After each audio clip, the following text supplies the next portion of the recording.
And we're live. Nice. Exciting. Liz, is that cool? Is it Elizabeth or Liz? What do you prefer? Liz. Well, thank you for coming on the Team Early as Fuck podcast.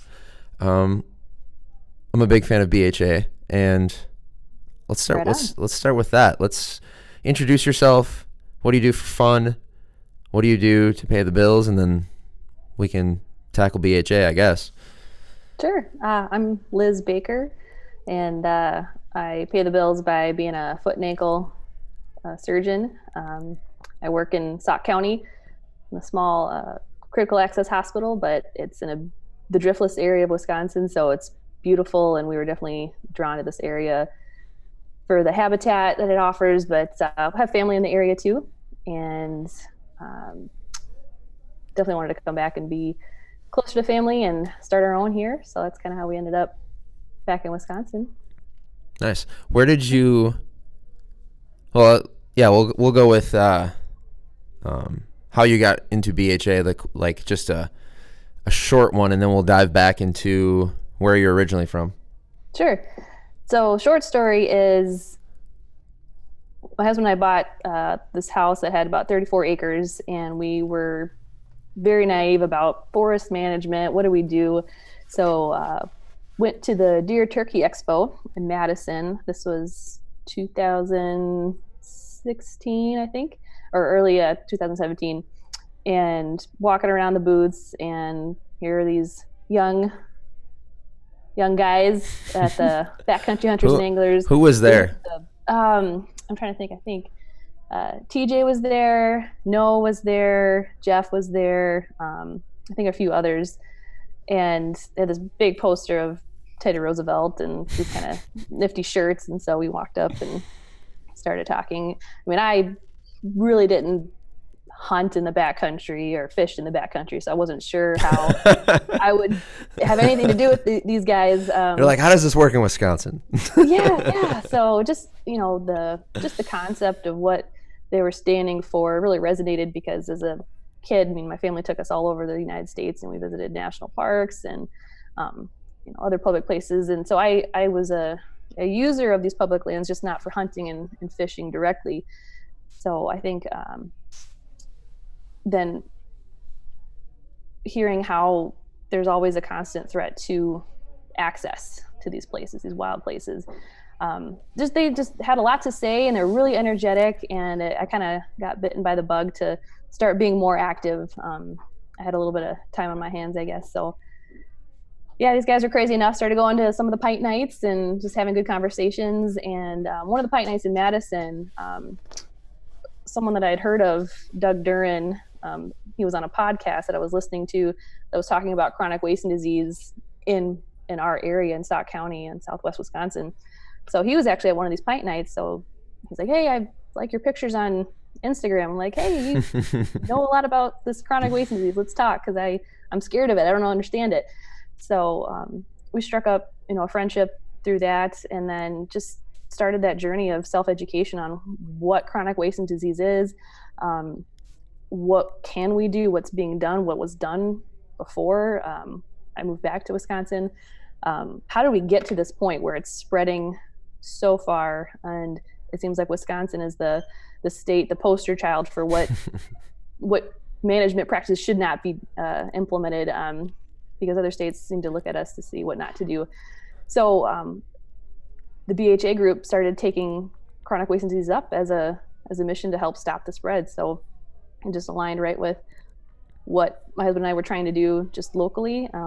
We started off simply with just not adopting a kiosk right away. We asked our local deer biologist if we could put up another kiosk closer to us, because we were having to drive about 30 minutes to go and just get our deer tested. So it started off with just having barriers to getting your deer tested. There were too few and far between these kiosks, so we asked if we could put another one up. They said sure. So we put the one up in Laval, and working with Doug Duran and some of this adopted kiosk programs that they just started just a couple of years ago. We just kind of were part of this pilot program. So it all kind of just rolled together. Nice. Yeah, and then I was asked to be a board member of BHA because of the level of involvement that I was having. And for sure, we need you. We need you on the board. Need a little more estrogen on the board. Exactly. Thank you for saying it. I was hoping I wouldn't have to say it. So well, I appreciate what you do for Wisconsin, BHA, hunters, and I'm sure the deer appreciate it at some level. Let's go back to kind of where you grew up, what you grew up doing. You mentioned traveling and hitting up all these national parks. Can you elaborate on that? Sure. So my dad was in the Air Force, so he joined the Air Force to complete his nurse anesthetist training. So my mom was a nurse, so I kind of grew up in the medical field. But I was born in Houston, Texas, and when I was about 9 years old, he got commissioned, and we were moving to Illinois, to Scott Air Force Base. So we moved to Illinois there, stayed there through my just the start of my junior year of high school, and then he got out of the military, and a buddy of his had a job in Darlington, Wisconsin, so Southwest Wisconsin. So we ended up moving to Platteville, and I finished my junior and senior year of high school there. And that was a big culture shock because we lived in the city, we lived in suburbs, cul-de-sacs, neighbor kids would go out and play tag and roller hockey. I always liked playing in team sports, and then I moved up to Southwest Wisconsin, and it was like drive your tractor to school day. And the guys were getting out of school early for opening a deer gun season, and it was a different culture. And you didn't grow up hunting or fishing or anything?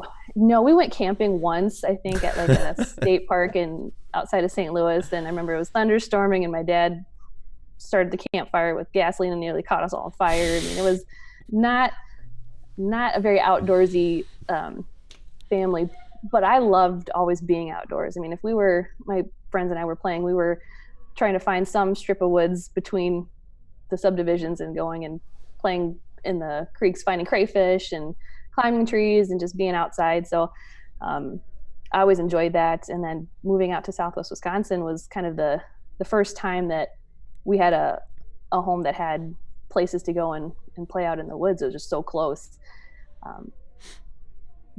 So I think my first hunting experience was actually pheasant hunting with my dad, and he had an English setter, and that was the coolest thing, to hunt with a dog.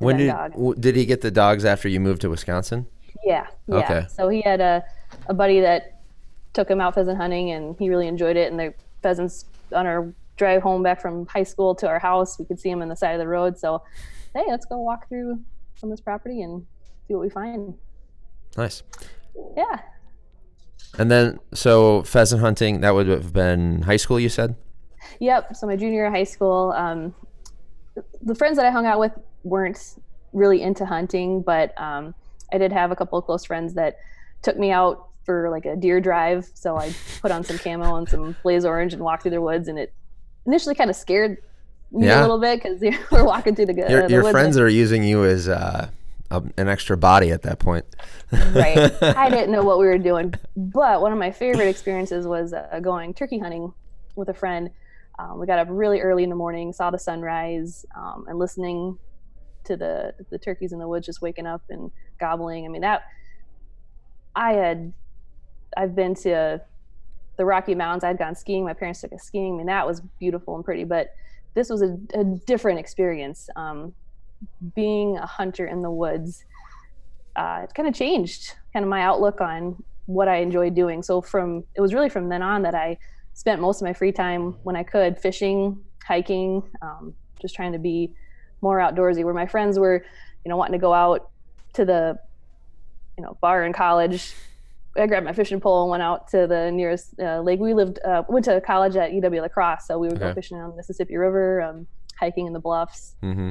So it just kind of changed my trajectory of what I enjoyed doing. Nice. Did you know right away you wanted to be a foot and ankle doctor when you went to La Crosse? No, it's not like, most people think, you have to have like a foot fetish or something to want to. No, not at all. Well, I figured you just like rolled your ankle on the bluffs or something and had a terrible rehab experience. Not far off. I played softball at UW La Crosse, so I did have an ankle sprain injury and followed up with a podiatrist. So that's where we kind of first learned about it. I was pre-med, so I knew I wanted to do something in the medical field, just wasn't sure what. So you shadow different doctors and see what their lives are like. And so shadowing a podiatrist, it was kind of neat because they, have normal clinic hours and also do surgery. And there's not very often like a foot emergency. So quality of life, you can have a good work-life balance. Mm-hmm. And that's what I enjoyed about it. So fair enough. Yeah. I definitely want to touch on maybe what you see, maybe prevalence-wise in the clinic then when it comes to anything hunting or outdoor recreation related. Yeah, so always a concern is, gunshot wounds, and it's not very often that we see them in our clinic, but during that time of the year in the fall when people are getting their guns out and sighting them in and cleaning them, there's often accidental discharges. Mm-hmm. And it tends to go into the lower extremity. So I've had a couple of those during my residency. I did my residency in Michigan, so we would have some hunters that accidentally had a gunshot wound. One of the scariest ones is people falling out of a tree stand and getting either a spine fracture or breaking their heel bones, a calcaneal fracture. That's a long recovery for that. So safety harnesses, everyone should be wearing safety harnesses when they go up in a tree stand. For sure. And a little bit of frostbite here and there. Frostbite. Do you ever have to talk to anyone like, so kind of looking at the R3 movement, so reactivation or retention when it comes to aging populations? Do you ever have that conversation with people about, the health of their feet, range of motion, what they're wearing for footwear, that kind of thing before they are? That's a great question. I do always ask, well, sometimes, just the patient will be wearing, camouflage shirt or a hat or something. And I'll ask them, oh, hey, do you hunt? And if they say, yeah, I still do, then we talk about, foot health. But some of the patients that I see that don't hunt anymore, it's usually some other mobility issue, back pain or shoulder pain, not wanting to fire a gun or a bow, and it kind of limits that way, or just they're done. They don't want to pass on their tradition to their other family members. So yeah, makes sense. Going back to turkey hunting, then we're gonna bounce around. Okay. After the turkey hunt, when did you had been used in a deer drive? You were used you were used as a beater, as they would call it in the bird hunting world. The turkey hunt, when did you start getting into deer hunting? So it really wasn't until I got into podiatry school out in Arizona near Phoenix, and not a lot of free time. So when we did have some free time, it was usually we would take our exams that Friday and then have, a weekend to relax, or there would be an exam the Monday. So on the days that we had our exams on Friday, my husband and I would get out and go into the mountains. And one of the first deer hunts that I was on was for mule deer in near Cave Creek, Arizona. And I had my husband Mitch's hand-me-down camouflage and had a backpack that I used for my books and just threw what I could in there. And we took off for, I think, an overnight stay. We camped overnight by the truck, but we just spent a lot of time just hiking and glassing. And that terrain is beautiful in and itself. The desert and the flowers that were coming up. So it was just awesome being out there. And I really enjoyed it. So, but that's very different hunting than, hunting in Southwest Wisconsin in a tree stand. So a little bit. My first introduction was like kind of spot and stock, and I really liked that. But I couldn't do it as much as I wanted to due to their time constraints with school. Were you successful that first year? It depends on what you define as successful, right? Did I harvest a deer? No. But did I see mule deer? Yes. Did I gain appreciation for that area of the country? Absolutely. Did I kind of get a fire lit under me to want to still pursue hunting? Yeah. So I think it was a very successful first step into deer hunting. Awesome. I like it. Yeah, that's kind of what I mean by that when I ask people is, did you gain something from the experience, or do you feel like you walked away, fulfilled or successful? So that's cool to hear. How many deer hunts were you able to do when you were living down there? So did a mule deer hunt, and that was my first attempt at a stalk. So we had saw this buck bed down, and he was with a doe, and actually saw him breed the doe, which is, I never thought I'd ever see that. And so we tried to sneak up to where he was. And of course, novice, I don't know what I'm doing. And I just stood up quickly because I wanted to check over the rock, and he busted him and he ran away. And then the second hunt that we went on was for coos deer. So we went to a little bit different area, and that's a different style of hunting too. A lot of sitting and glassing and just trying to find some movement out there. And then it's usually about 2 miles away, and you gotta get to where that coos deer is, and hopefully they're still there by the time you get there. That's crazy. Yeah. Were you successful on any of the coos deer? No. So the one time I went that weekend with Mitch, we were able to see some deer, made a couple attempts at stock, but wasn't able to get it. But then he was successful the following weekend. So okay, all I right. felt like I helped scout the area. Oh, hell yeah. Exactly. So we got mule deer hunts, coos deer hunts. Was there anything else? We did go, he drew a tag for the Kaibab Plateau for mule deer. So we went up there and, again, didn't harvest the mule deer, but that was my first like extremely close encounter with a deer. We came upon 2 fawns. Okay. That I was just behind a stump, and Mitch was about 30 yards to my right, and we were walking slow, and then he just kind of held up his hands, stop. And he, hand signals, which I didn't know. I'm like, no, there's trees, right? And then I turned and saw, and there were these 2 fawns coming up. So I just crouched down as low as I could, and then they got within 10 feet of me, and I just started laughing because it was, they were so cute because they had no idea that I was there, and I had never been that close to a wild animal before. So I started laughing, and then they just kind of stood up and just bounced away. Like, what the hell? Yeah. I like it. During this, so as someone who, can we call it adult onset hunting, or do you think would that qualify? Yeah. For you, if thinking back, what were some of your biggest barriers or apprehensions to get into it? Well, I certainly wouldn't have even considered hunting in Arizona if it wasn't for Mitch. He had the passion and the drive to want to go out and do that, and I was fortunate enough to have enough time to be able to go with him. So I definitely had a mentor in him showing me the way, and I think that might be a barrier for a lot of people, is not having a mentor show them the ropes.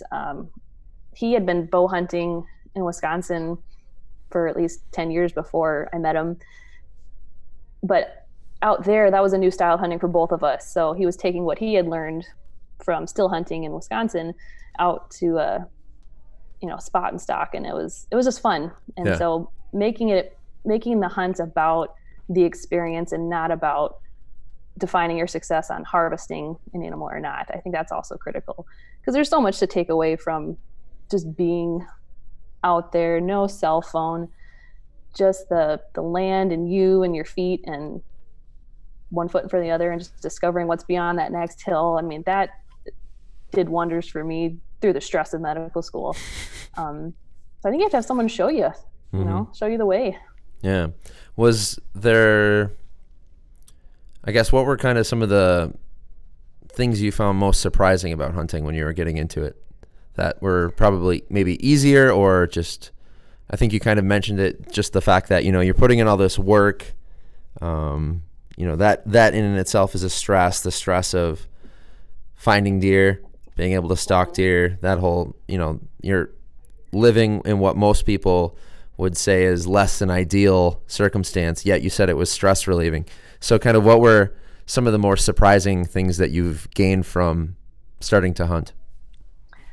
Well, if anyone knows me, they know I have very little patience. So even just being able to sit and watch and look and glass for deer, I mean, that, don't get me wrong, there's parts of hunting that I didn't enjoy when I first started, like even stalking, taking meticulous steps because you don't know what's around, this next bend. I mean, I was very impatient. I just wanted to get there. So it took, that was a learning curve. But it was more, it's mental, right? They don't talk about how much of a mental game hunting is. Yes, you can make it very physically demanding. You could choose to go out, into the backcountry with everything that you need just in your pack and have to pack the animal out all by yourself. I mean, you can make it very challenging physically, but even mentally, just sitting in a tree stand and being aware and calm and observing, reading the signs, reading, the wind direction, where are you going to go today, and all of that planning, and then also just finding a way to be still. I can't say that I meditate, when I'm hunting. I'm not actively trying to, om in my head or anything like that. But the situation, if you allow yourself to really immerse yourself in it, you're forced to become another player in the woods or in the desert, and you have to follow the rules if you want to be successful and see deer or not spook anything. You have to do what they do, and that's a big learning curve for me. I didn't what you see on TV, I think, or at least most TV hunting channels, is way different than what it actually is. Not hunting over a food plot or having the best of the best gear. And like I said, I had hand me down everything, even Mitch's old bow. I think I finally got a bow our second year down there so that I could actually try to successfully draw it back. So yeah, there's so much to it. It's hard to explain. A lot of it's a feeling that you get when you're out there. You either can allow yourself to enjoy it or you get frustrated easily. So it takes repeated visits to the woods or to the landscape to go and really get the big picture.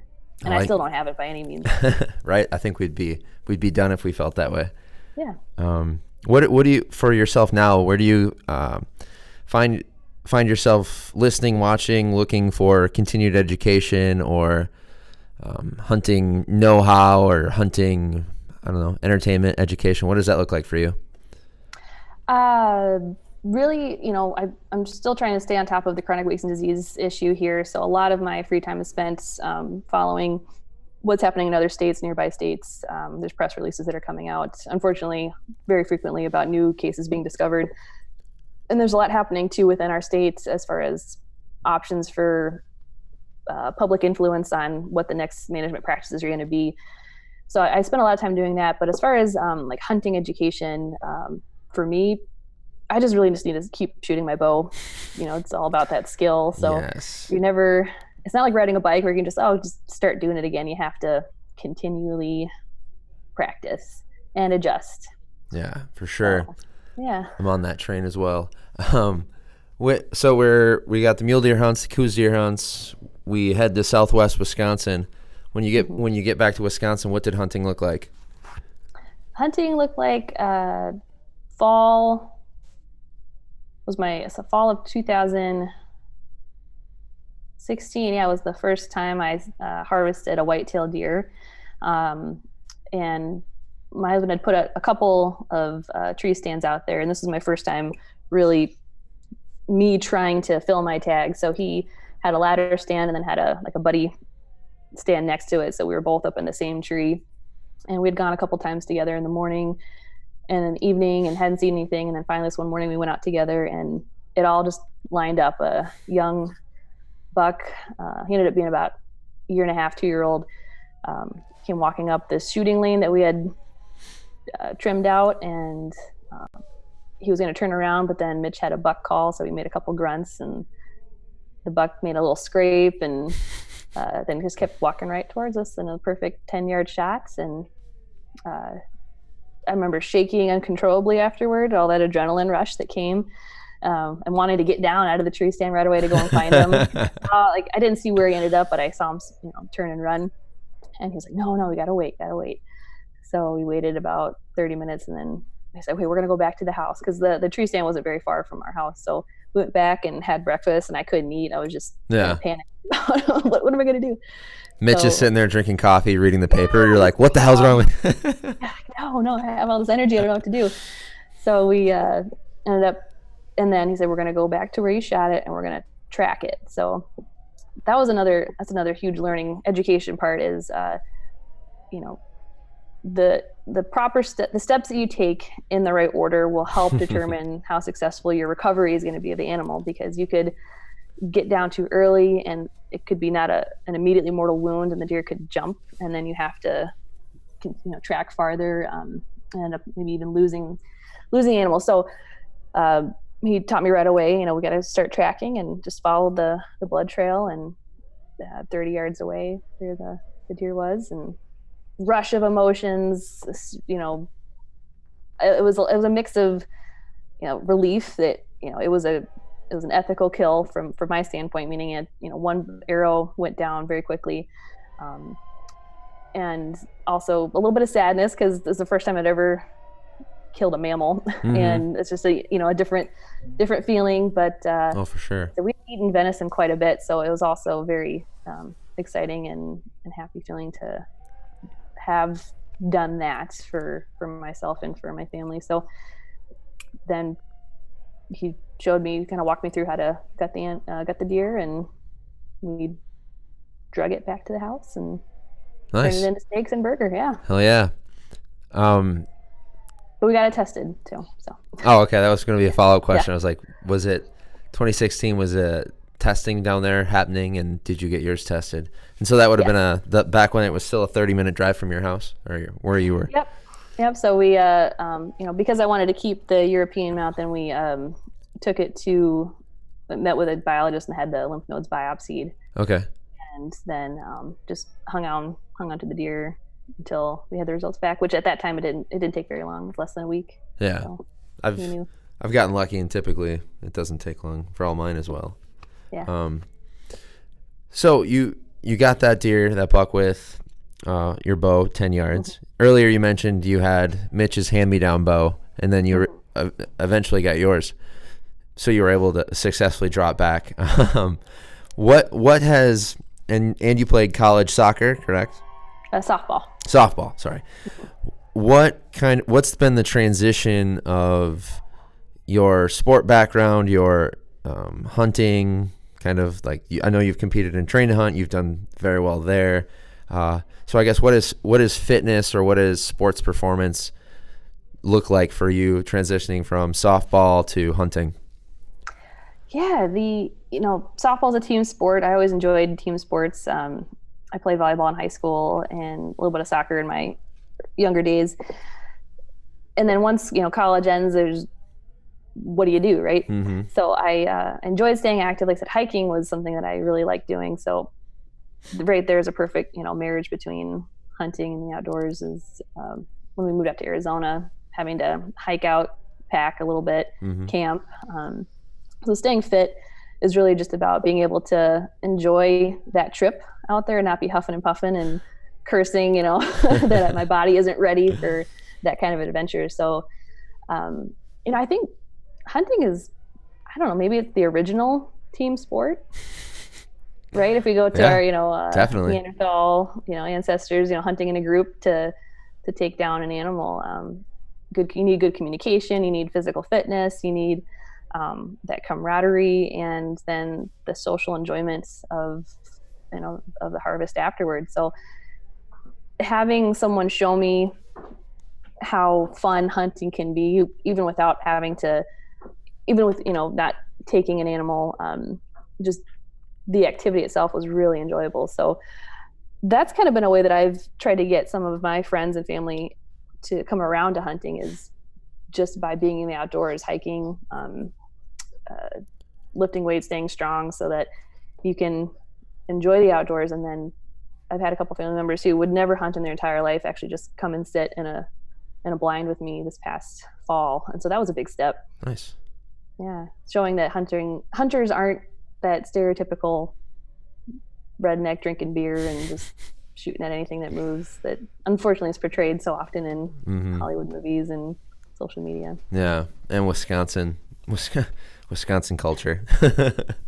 I didn't have that when I first moved there. That wasn't the really typical hunter that I saw. Yeah, there were these young guys that,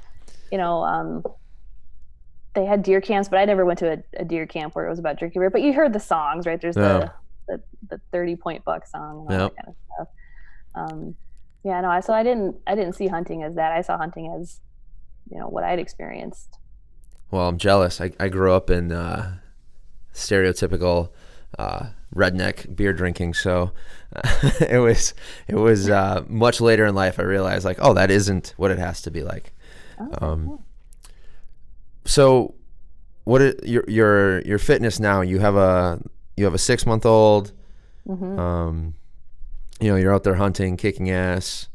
Where does train to hunt fit in? And were you forced? Did you want to do the workouts? Yeah. So because I know Mitch is crazy.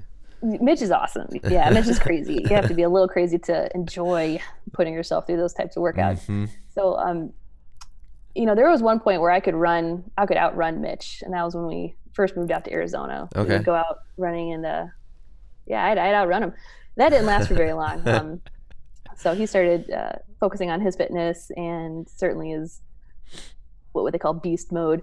But so he got plugged into Train to Hunt. I think it was the first year we moved back to Wisconsin, and I thought it was really cool. I supported him. And then he said, well, you should try, you should do it. And there weren't a lot of women that I knew that were doing anything like this. So I said, well, why not? We'll try. I'm not going to try to win. I just want to participate and meet other people that are in this same group, because, as you know, like, we're a small group of hunters in the United States. And then even a smaller subpopulation are like bow hunting. And even a smaller subset of that are people that go out west bow hunting. So, or, use the backcountry. So I wanted to meet these people. So that was a big reason going in, and also just a way to see where I measured up, where my fitness was. And I got my butt kicked. It was awesome though. And showed me where I could improve. And I was able to compete last year in some of the indoor archery events, indoor train to hunt events. This year with, after having Eva, body's taking a little bit longer to recover to get back to where I feel strong again. So I'm going to need a little more time before I'm ready to do any kind of major competition like that. But I'm hopeful for this summer to get ready for the. How far along were you with Eva last year when you were training and competing? Yeah, I think it was 10 weeks along. Okay.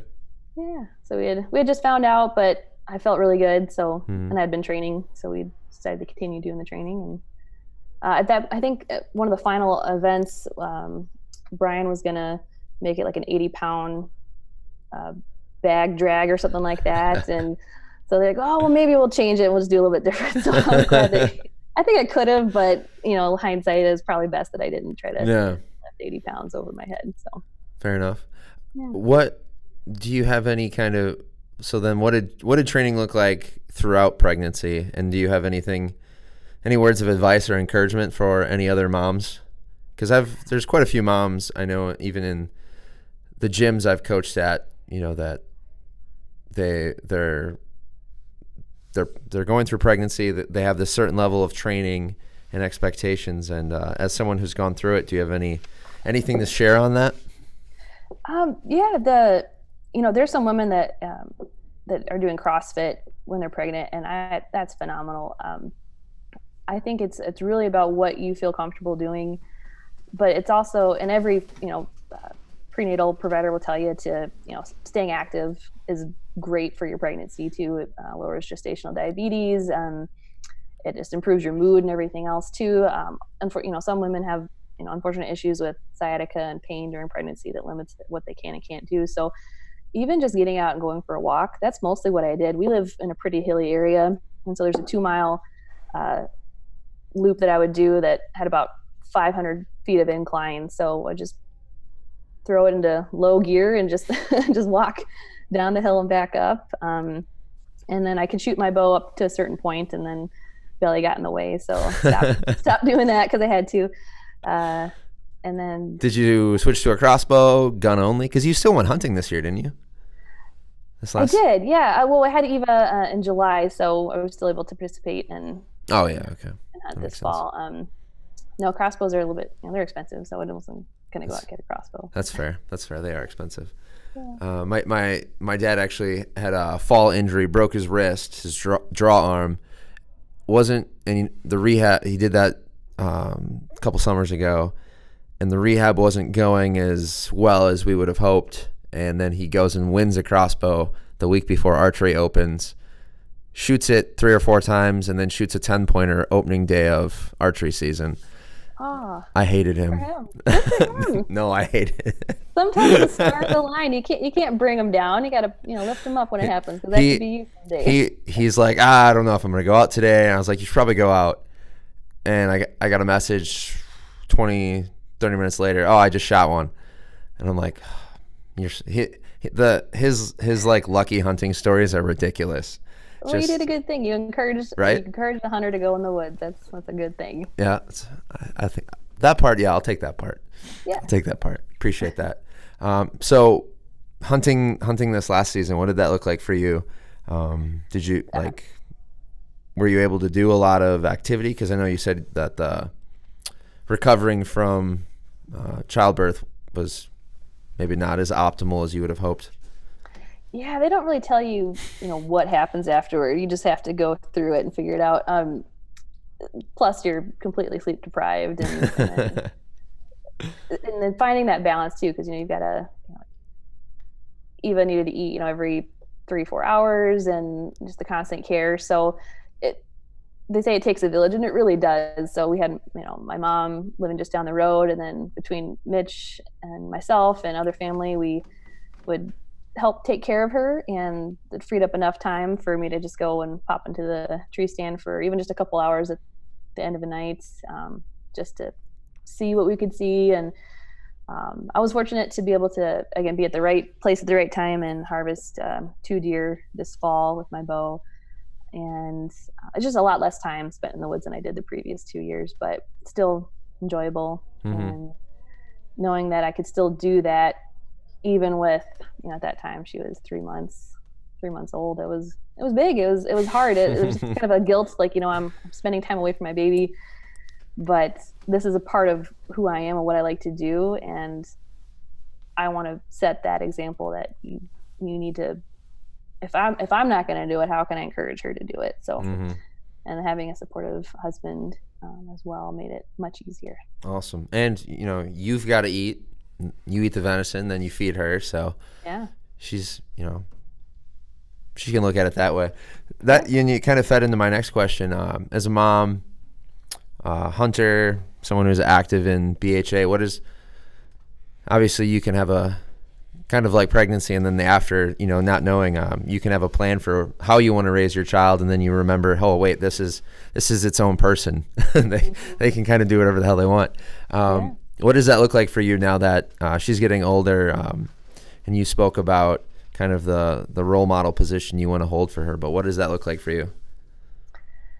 Just what life is like with her? Yeah. So what you kind of want to show her as she gets older when it comes to hunting, the outdoors, kind of, considering you didn't grow up with it. Yeah. So, I think when Mitch and I had talked, about what we want to do with this property, with our free time, before Eva, it was about, again, managing the land, being advocates for, the resource, and we're going to still continue to do that. So I think when Eva came along, it made it even more important to continue along with some of the volunteer work that we had been doing, because especially with chronic wasting disease, if we don't do something now, or Mitch always says, he'd hate to look back and think we should have. Uh-oh. What happened to the feed? No. Liz, no. Never happened before. Yeah.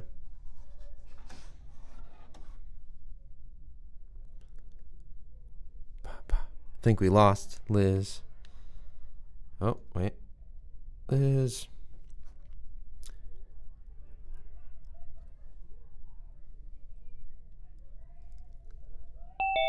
And Liz is back on. Hi, Liz. Sorry, I don't know what happened. No worries. I thought my dog tripped over the cord, but he's asleep. My dog's underneath the desk, so I don't know. Yep, same.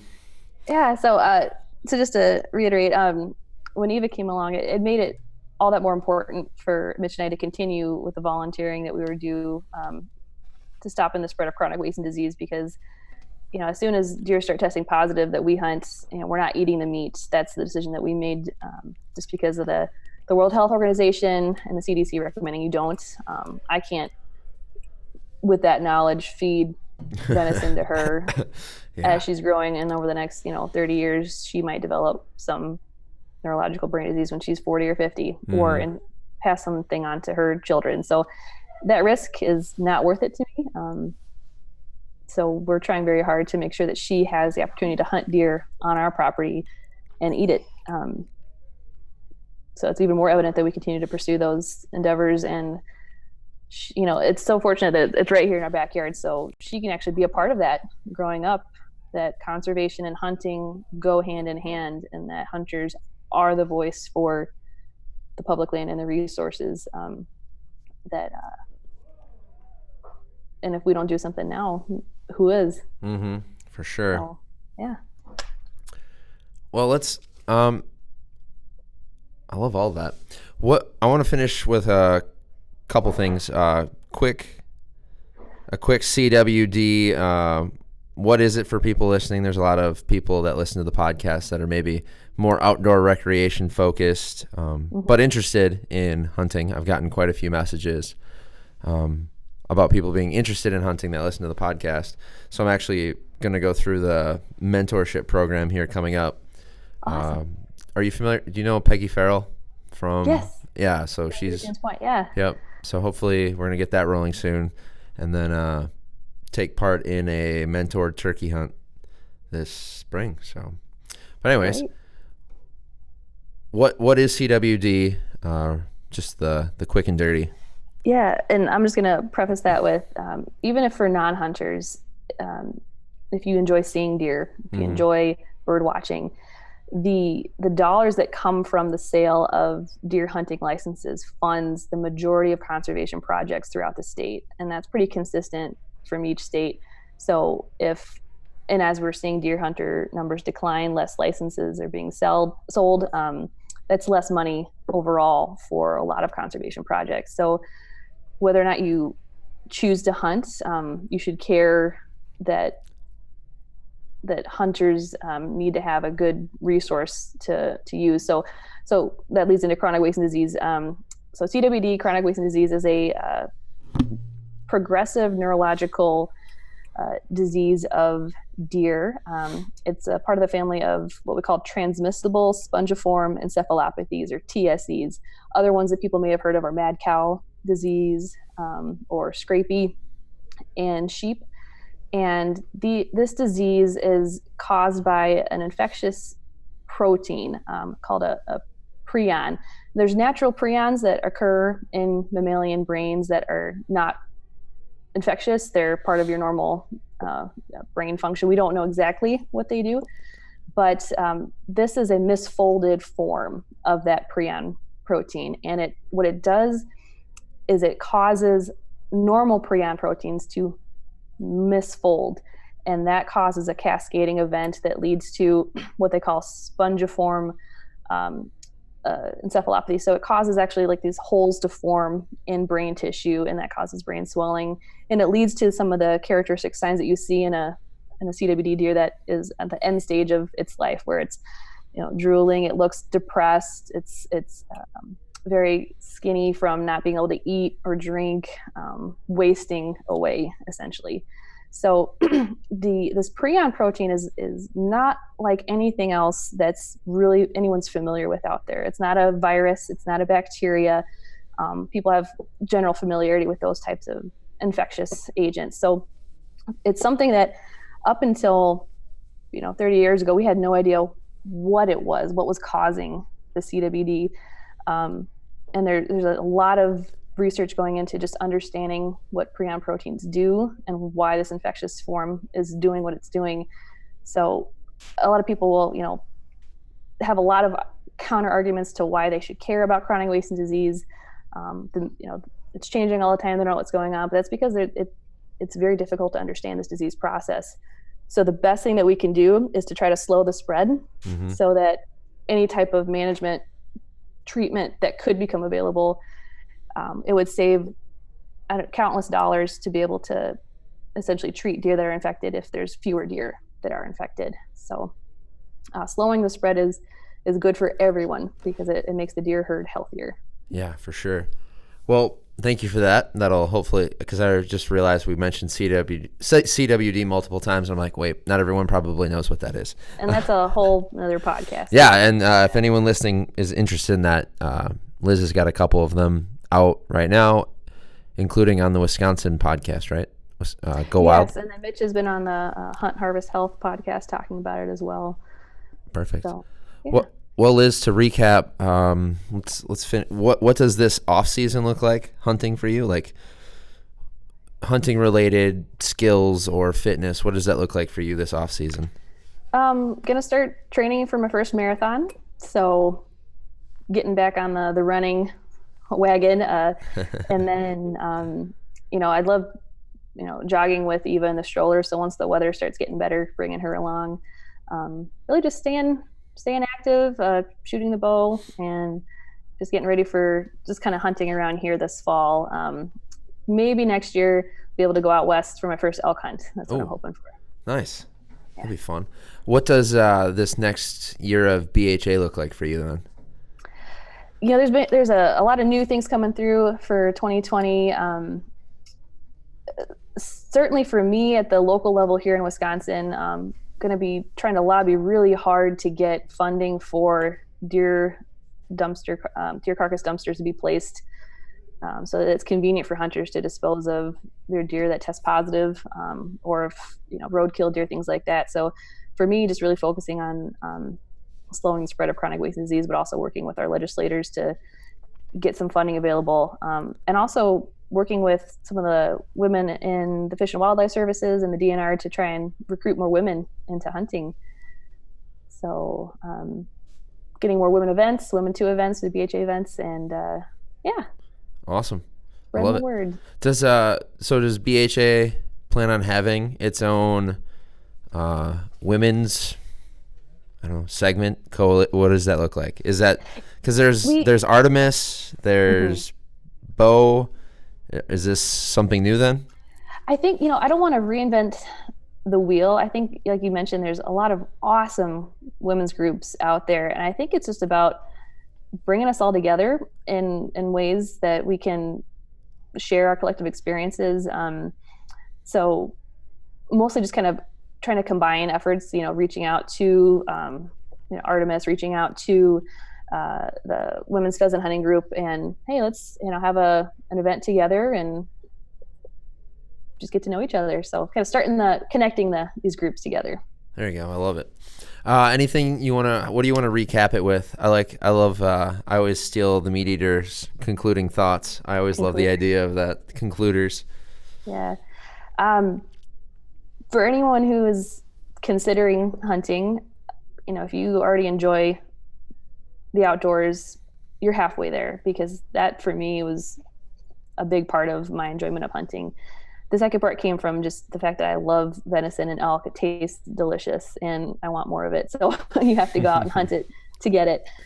And then it kind of evolved into our lifestyle. So our fitness, our, what's in our groceries, the people that we interact with, they're all these like-minded people that see hunting as a means to a healthy lifestyle, but also the conservation role that we play in the big picture, just state level, but also nationally. So it's a great way to be involved, to make a difference and feel good about yourself and make others, I think, appreciate how the North American model of conservation works. Understanding that's a huge, I think maybe it's not talked about enough. Maybe that's why there's a little resistance to hunting. So just find a mentor, be a mentor.